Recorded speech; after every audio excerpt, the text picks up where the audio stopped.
मिथिलांचल में मजलिस इत्तेहादुल मुस्लिमीन की ज़मीन बड़ी मजबूत है और आप लोगों की मौजूदगी से इंशाअल्लाह ताला आने वाले विधानसभा में मुझे यकीन है कि मजलिस इत्तेहादुल मुस्लिमीन के उम्मीदवारों को आप अपने वोट से और अपने दुआओं से उसको देकर कामयाब और कामरान करेंगे। अभी आप मोहतरम अख्तर अली ईमान साहब से सुन रहे थे कि मुख्तलिफ समुदायों ने अपनी अपनी एक सियासी क़ियादत को बना लिया है और बिहार हो या हमारा पूरा मुल्क हो, अगर हम नज़र उठाकर देखेंगे तो पिछले 75 साल से जब से हमने इस मुल्क को आज़ाद करवाया, जब से हमने इस मुल्क के संविधान को कबूल किया और आज तक 18 लोकसभा के इलेक्शन हो गए, बिहार विधानसभा के कई असम्बली के इंतखाबात हो गए। मैं आपको ये बात बता रहा हूँ, याद रखिए भारत की जमहूरियत की लोकशाही की एक तल्ख़ हकीकत ये है कि जिसके पास उसका सियासी नेता होगा उसी से इंसाफ किया जाएगा, बल्कि उसी की कदर की जाएगी, उसी को मुकाम दिया जाएगा, उसी को उसका हक दिया जाएगा। अगर आप ये समझेंगे कि हम 19% बिहार में हैं और उसके बावजूद भी हमसे इंसाफ नहीं किया जाता, तो मेरे भाई मुझे एक सच्चाई को कहने दीजिए। ये तल्ख़ बात ज़रूर है, मगर सच्चाई ये है कि हम सिर्फ वोट डालने वाले बनकर रह गए, हम शहरी नहीं बन सके। हम सिर्फ चुनाव के वक्त उठकर वोट डालते हैं, उसके बाद हम अपने गांव, अपने शहर, अपना ज़िला, उसकी तरक्की के बारे में, उसमें स्कूल कॉलेज को लाने के लिए जो सैलाब से ज़मीन कट जाती है उस एम्बैंकमेंट का काम करवाने के लिए, हमारे बच्चियों की तालीम को मुकम्मल करवाने के लिए हमारे पास कोई आवाज़ उठाने वाला नहीं है। और यही वजह है कि हम सिर्फ वोट डालने वाले बन गए। अगर आप शहरी बनेंगे, जब आप शहरी बनेंगे तो आपको अपने हुकूक पूरे आपको मिलेंगे। मगर अफसोस ये है कि हम सिर्फ, कभी हमको कोई आकर एक सेकुलरिज्म की बात कर देता है, हम वोट दे देते हैं। कभी आकर कोई कहेगा कि फ़िरका परस्ती को शिकस्त दे दीजिए, हम उसको वोट दे देते हैं। मगर बताइए, हमने हर महाज पर, हर इशू के ऊपर, हर मुद्दे के ऊपर आप और हमने मिलकर वोट दिया, बताइए हमने क्या हासिल किया। मेरे अजीज़ दोस्तों और बुज़ुर्गों, भारत की पार्लियामेंट में मुसलमानों की आबादी के लिहाज से कम हमारे 50 से 55 MP जीत कर आना चाहिए था। मगर आज भारत की पार्लियामेंट में कितने हैं? 22 या 23 रुकने पार्लिमान हैं। अगर आज भारत की पार्लियामेंट में 50 से ज़्यादा मुस्लिम अरकान पार्लिमान होते, अगर मजलिस इत्तेहादुल मुस्लिमीन का एक MP नहीं होता, बल्कि मेरे साथ अगर अख्तर अली ईमान और इम्तियाज़ जलील साहब होते, आप अपने दिलों पर हाथ रखकर मेरी इस बात को सोचिए कि क्या नरेंद्र मोदी ऐसा कानून बनाता जिससे वक्फ की जायदादों को हमसे छीन सकता था क्या? मेरे भाई, आप नहीं में जवाब तो ज़रूर दे देंगे। मेरे भाई, आप नहीं में जवाब ज़रूर दे रहे हैं, मगर बताइए क्या ये जवाब इतना काफ़ी है कि हम नहीं बोल दें? मेरे दोस्तों, हमको और आपको अपना मुहासिबा करना है, एक तब्दीली को पैदा करना है। हमको अपने वोट से अपने नेता को कामयाब करना है। और याद रखिए, मिथिलांचल की सरजमीन पर बसने वाली, इस तारीख़ी सरजमीन पर बसने वाली जनता के दरमियान मैं खड़े होकर कह रहा हूँ, नेता तुम्हारे दरमियान से बनेगा। कोई नेता आसमान से नहीं आएगा, कोई ज़मीन के अंदर से निकल कर नहीं आएगा। एक मामूली सी आदमी को आपको अपना नेता बनाना पड़ेगा। देखो, यादवों का नेता, हर समाज का, ठाकुरों का, ब्राह्मण भाइयों का नेता है, भूमियारों का नेता है, EBC का नेता है, पसमानदा तबकात का नेता है, मांझी का नेता है, पासवान का नेता है, अरे सब का नेता है। अगर किसी का नेता नहीं है तो बिहार में 19% मुसलमानों का नेता नहीं है। ये सच्चाई है, इसको आपको कबूल करना पड़ेगा। और अगर कोई ये दिमाग में अपनी बात डालकर सोचता है अरे भाई ये ओवैसी क्या कह रहा है, कैसा हम अपना नेता बनाएंगे, अरे जैसा उन्होंने बनाया वैसा आपको बनाना है। हम भी उन्हीं की तरह इंसान हैं, मगर हम में और उनमें फ़र्क ये है कि वो अपने नेता को बनाने के लिए, अपनी सियासी लीडरशिप को बनाने के लिए एक हो जाते हैं और एक होकर अपना वोट पूरा उस नेता की कामयाबी के लिए इस्तेमाल करते हैं। और हमारा मामला ये है कि जैसा मजलिस उम्मीदवार खड़ा करेगी तो हम हमारे ताल्लुक से बोलना शुरू कर देंगे, अरे ये हैदराबाद से आया है। हाँ, मैं हैदराबाद से आया हूं, कोई चांद से नहीं आया हूं। और जब आ गया हूं तो कोई माइका लाल मुझे बिहार से नहीं बाहर भिजा सकता। और जहां पर हम आते हैं वहां पर अपनी जमात के परचम को लहरा कर जाएंगे इंशाअल्लाह ताला। और अफसोस की बात की है कि इल्जाम लगाने वाले हमारे ही भाई हैं। एक साहब है राजद के, अल्पसंख्यक समाज के कोई नेता उनको बना दिया गया। वो बार बार इतनी मोहब्बत मुझसे करते, नहीं मालूम घर में किसी और से शायद उनको मोहब्बत नहीं मिल रही, हमसे मोहब्बत कर रहे हैं। और बोलते हैं कि वो हैदराबाद से आया है। अरे जनाब, आपका लख्ते जिगर, आपका बेटा अगर आज अल्लाह ने उसको डॉक्टर बनाया तो मेरे मेडिकल कॉलेज में पढ़ाकर बनाया, जब तुमको याद नहीं आया। तुम आज हमको बड़ी बड़ी गाली देते हो। अच्छा वो खुद क्या 2019 में उनका बेटा जेडीयू से टिकट लड़कर नहीं इलेक्शन लड़ा था, मोदी का फोटो लगाकर। जब तुमको सेकुलरिज्म याद नहीं आया, अरे तुम अपनी औलाद के लिए सब कुछ कुर्बान कर दोगे। और मैं बिहार आकर 19% जनता की इंसाफ की बात कर रहा हूं। मैं बिहार को अपने बेटे के लिए नहीं आया हूं। मैं बिहार को इसलिए नहीं आया हूं कि हैदराबाद से किसी को लाकर यहां पर इलेक्शन लड़ा दूं।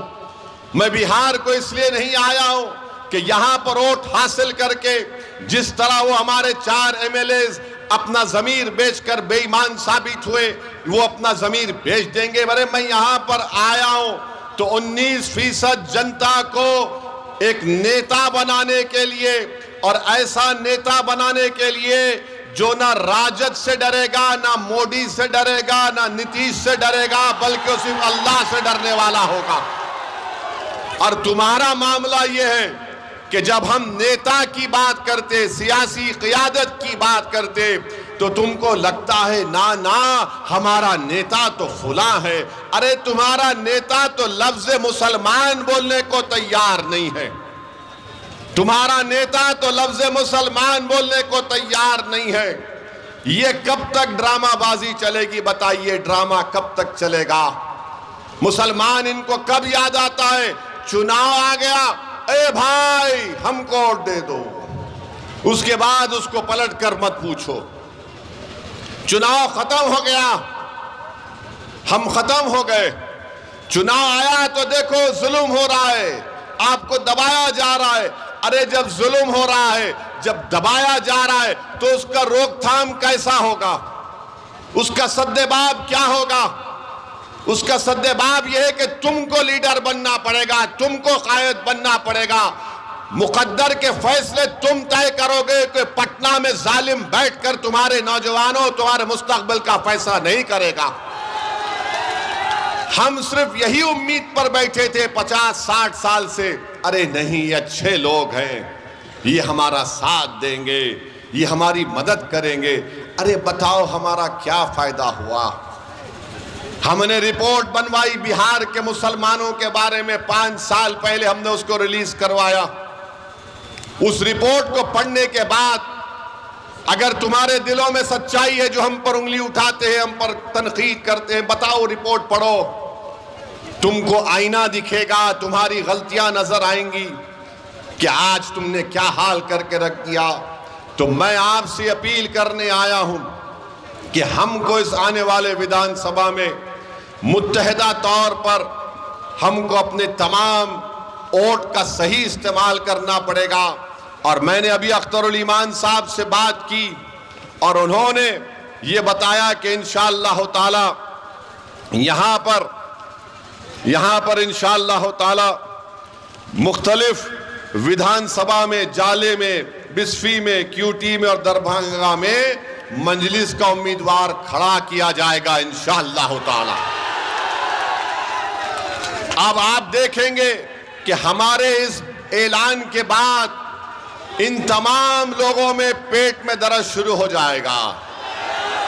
देखो हमारा बेटा खड़ा है, हमारा भाई खड़ा है। मैं किसी का बेटा नहीं हूं, मैं किसी का भाई नहीं हूं। क्या ये जनता जो यहां खड़ी भी है, मेरा उनका खून का रिश्ता नहीं है, मगर जो बेटे, ठहरो, जो बेटे और अपने भाई की बात कर रहे हैं, अरे मेरा इस जनता से रिश्ता बहुत खून के रिश्ते से बड़ा है।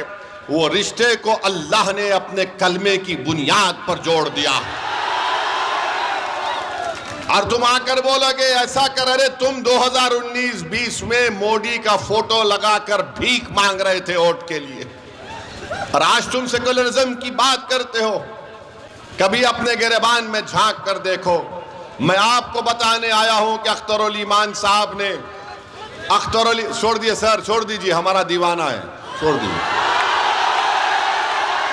छोड़ दीजिए, कुछ नहीं होगा। मैं आपको, आराम से सर, मैं आपको बताने आया हूं कि हमारे पास बिहार के जिम्मेदार लोग आकर अख्तरुल ईमान साहब से कहा कि आप इनसे बातचीत क्यों नहीं करते, आप इनसे समझौता क्यों नहीं कर लेते। तो अख्तरुल ईमान साहब ने कहा, मुझसे पूछा क्या करना चाहिए। मैंने कहा वो कौम के जिम्मेदार लोग हैं, जब वो आपके पास आए तो उन्हीं को बोलिए कागज पर लिख दो और आप साइन करके भिजा दीजिए लालू जी को। अख्तरुल ईमान साहब ने एक खत लिख दिया लालू जी को और कहा कि हमसे मिलिए, हम आपके साथ मिलकर लड़ेंगे, बीजेपी को बिहार में सरकार बनाने से रोकेंगे, बीजेपी को मुख्यमंत्री बनाने से रोकेंगे, मोदी अमित शाह को रोकेंगे। फिर उसके बाद उनके बेटे ने कहा कि पिताजी को लेटर आया होगा, मुझे नहीं आया। हमने कहा अख्तर भाई इनको भी लेटर लिख दीजिए।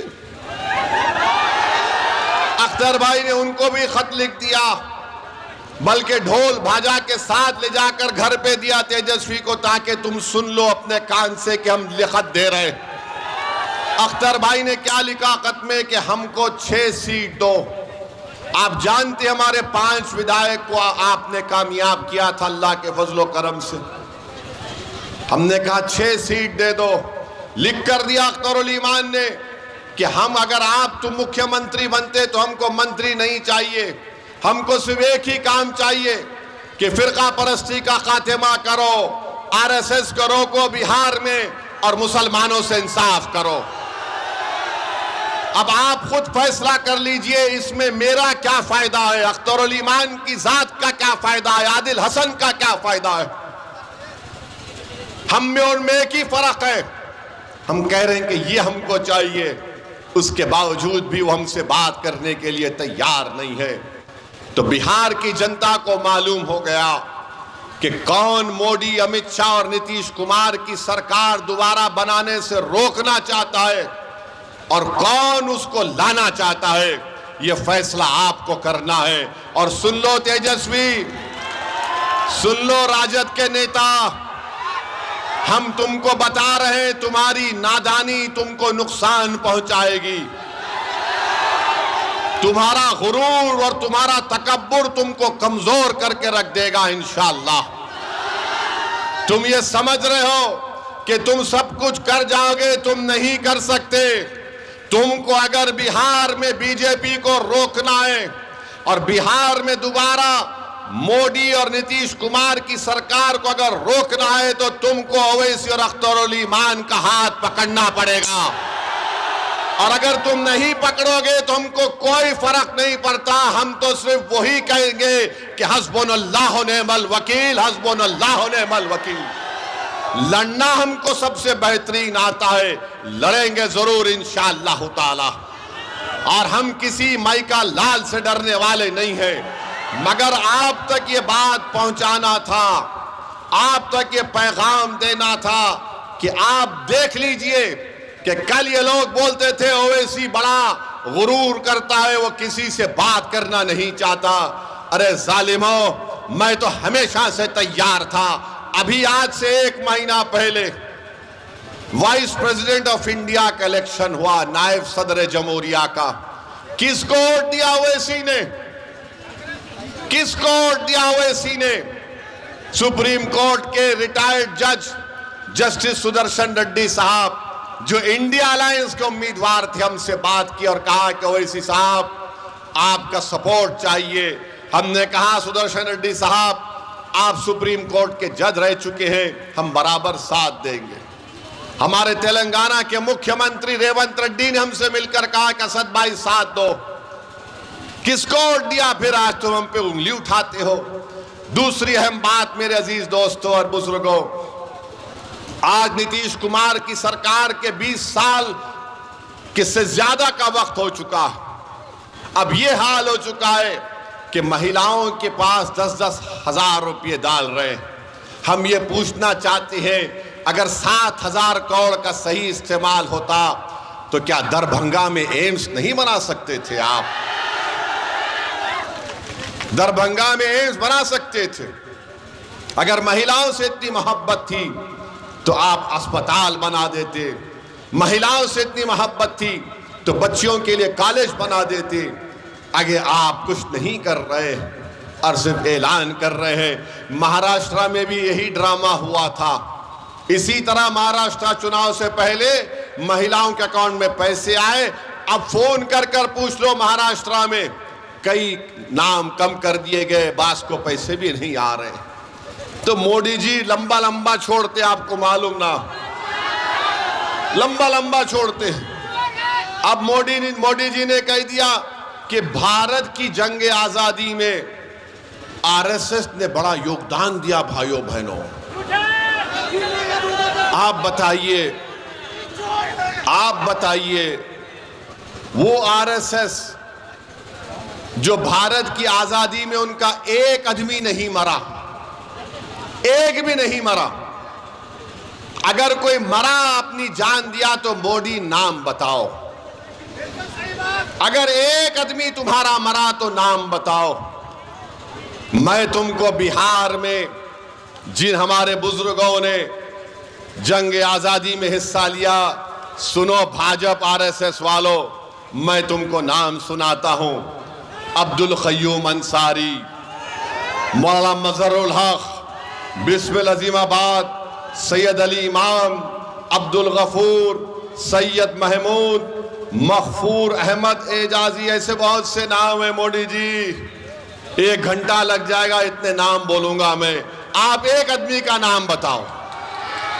झूठ बोलता है देश का प्रधानमंत्री के आरएसएस ने देश की आजादी में हिस्सा लिया। हेगडेवर सुनिए, हेगडेवर यकीनन जेल को गए थे जब वो कांग्रेस के मेंबर थे, आरएसएस को नहीं बनाया गया था।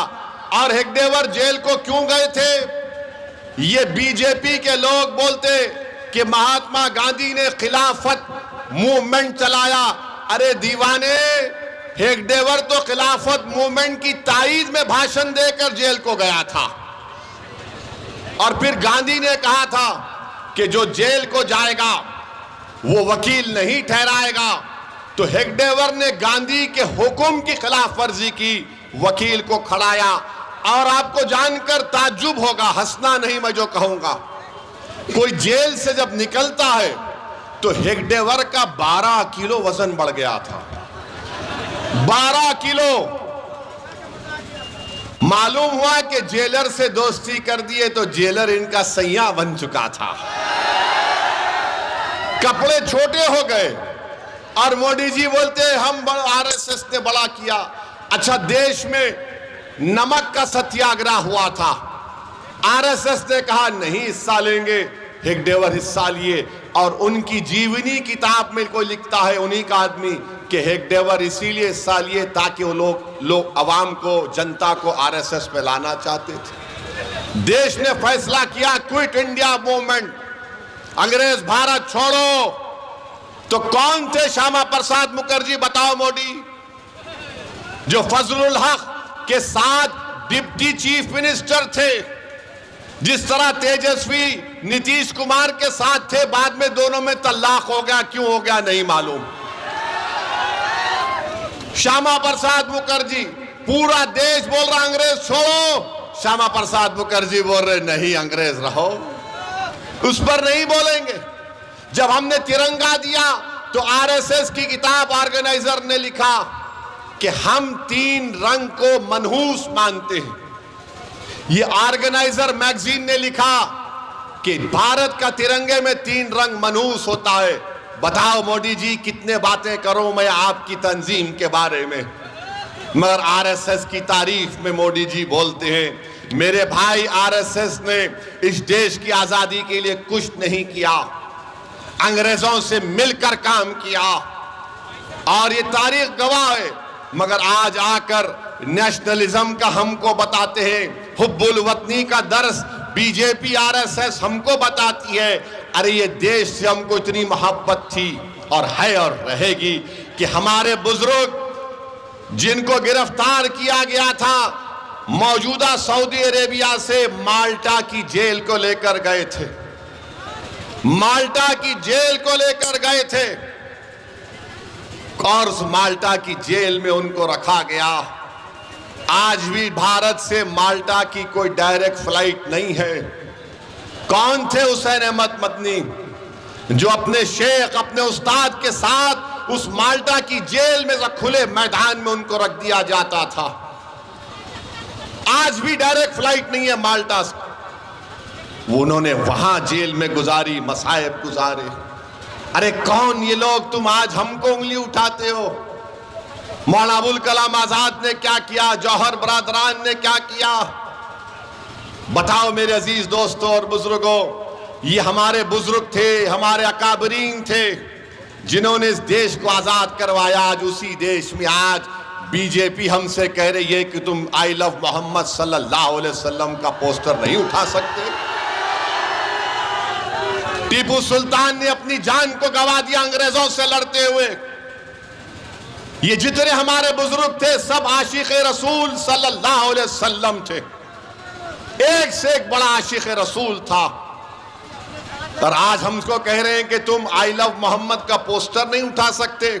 मोदी जी 2018 में आपने केरला के एक आर्टिस्ट के पोस्टर की तारीफ की थी, वो तारीफ सही थी। और आज हम हमारे रसूल, हमारे नबी का पोस्टर उठाते हैं, खाली उसमें कोई संविधान के खिलाफ बात नहीं, उसमें कोई हिंसा की बात नहीं।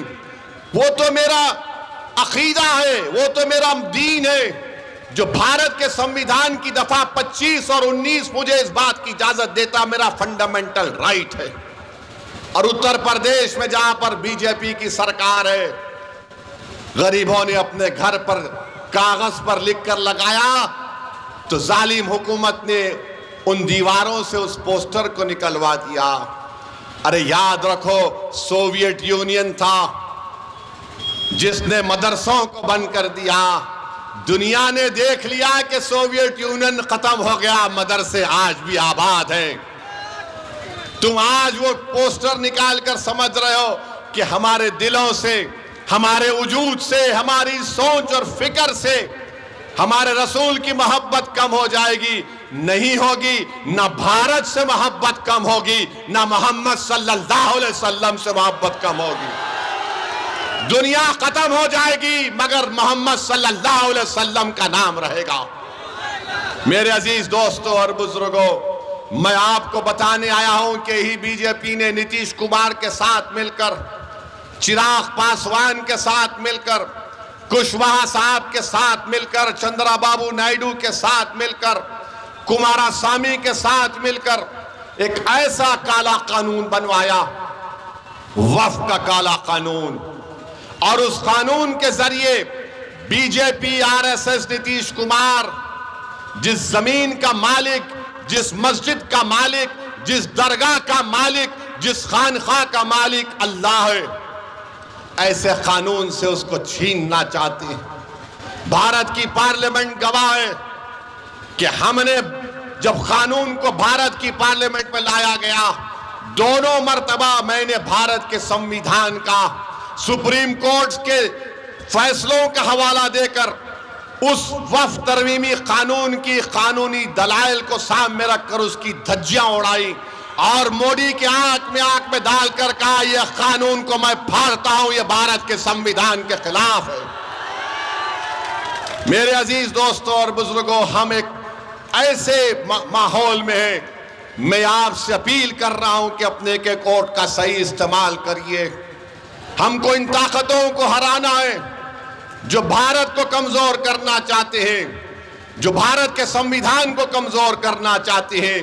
मेरे अजीज दोस्तों और बुजुर्गों, सोचिए थोड़ी देर के लिए, ये लड़ाई जो ओवैसी और अख्तरुल ईमान लड़ रहे हैं, ये इन नौजवानों की लड़ाई लड़ रहे हैं। बिहार में करीब 60% आबादी 25 साल से कम उम्र नौजवानों की है। आप इनके चेहरों को देखकर वोट डालो, इनके मुस्तकबिल को सामने रखकर वोट डालो। बुजुर्गों, आपने अपनी जवानी बर्बाद कर दी इन जालिमों के पीछे, मगर अपने बच्चों की जवानी को बचा कर रखो ताकि हम एक ताकतवर कौम बनकर उभरे मुस्तकबिल में। नौजवानों, तुम्हारी भी जिम्मेदारी है कि अपने के कोर्ट का सही इस्तेमाल करो। मंजलिस के परचम और मंजलिस के पतंग छाप पर बटन दबाओ ताकि इन लोगों को मालूम हो जाए कि आप एक तब्दीली लाना चाहते हैं मिथिलांचल में, आप एक सियासी लीडरशिप यहां पर बनाना चाहते हैं। आप बनाएंगे अपनी लीडरशिप को, आप बनाएंगे अपनी लीडरशिप को। क्या आप पतंग छाप पर वोट देंगे इंशाअल्लाह? तो अल्लाह हम तमाम की नियतों के मुताबिक कामयाबी दे। ताज़ा तरीन वीडियोस के लिए आप हमारे चैनल को सब्सक्राइब करें और देखते रहें पैगाम टीवी। पैगाम टीवी, आवाज़ आपकी।